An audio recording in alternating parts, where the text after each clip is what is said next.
Rusiya xarici vətəndaşların bu ölkəyə daxil olması prosesinə yenilik edib. Artıq federasiyanın ərazisinə vizasız daxil olmağı üçün xüsusi QR kod tələb olunacaq. Prosesin tətbiqinə iyunun 30-undan etibarən başlanılacaq. Bunun üçün xarici vətəndaşlar Gosuslagi.ru ID vasitəsilə kod götürməli olacaqlar. Maraqlısı isə budur ki, səyahətdən 3 gün əvvəl qeydiyyat prosesi tamamlanmalıdır. Nəticədə xarici vətəndaşlar məlumatlarını, hərəkət trayektoriyalarını, səfər məqsədlərini sistemə daxil etməli və tələb olunan sənədləri yükləməlidirlər. İstisna hal kimi isə ölkəyə girişdən ən gecə 4 saat əvvəl qeydiyyatdan keçmək tələb olunur. Təbii ki, bu hal yalnız fövqəladə halları üçün keçərlidir. Təhlillər göstərir ki, bu hal xarici vətəndaşların ölkəyə səfəri prosesini ağırlaşdırmaqla yanaşı, turist axınının azalmasına da təsir göstərə bilər. Göründüyü kimi böyük bir problem var ortada və bu problem konkret olaraq Rusiyanın öz siyasətində qonşu ölkələrə bir təzyiq mexanizmi həyata keçirir.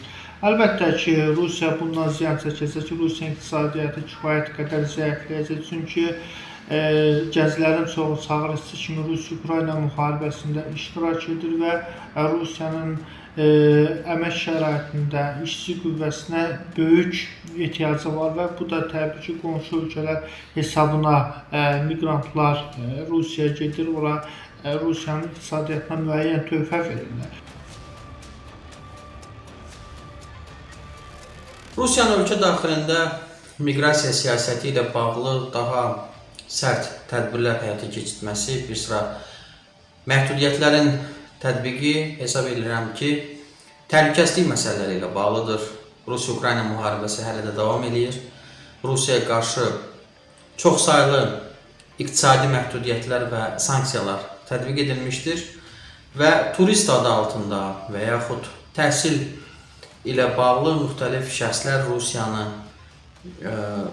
ziyarət edərək burada bir sıra başqa məqsədlər güdə bilərlər. Rusiyaya daxil olmaq üçün əldə olunan QR kod 90 gün keçərli olacaq. Digər bir maraqlı fakt isə ondan ibarətdir ki, koda sahib olmaq heç də əcnəbilərin federasiya ərazisinə mütləq girişinə zəmanət kimi xarakterizə olunmur. Yəni şəxsin səyahət edib etməyəcəyi ilə bağlı son qərarı sərhəd xidməti verəcək. Pilot rejim olaraq adlandırılan bu qeydiyyat prosesinin ikinci mərhələsi sərhəd keçidi zamanı icra olunmalıdır. Bu zaman xarici vətəndaşlar biometrik məlumatlarını təqdim etməlidirlər. İstisnalarsa yalnız Belarus vətəndaşları, diplomatlar və 6 yaşa qədər uşaqlara aiddir. Zeynəb Mirzəyeva, Real.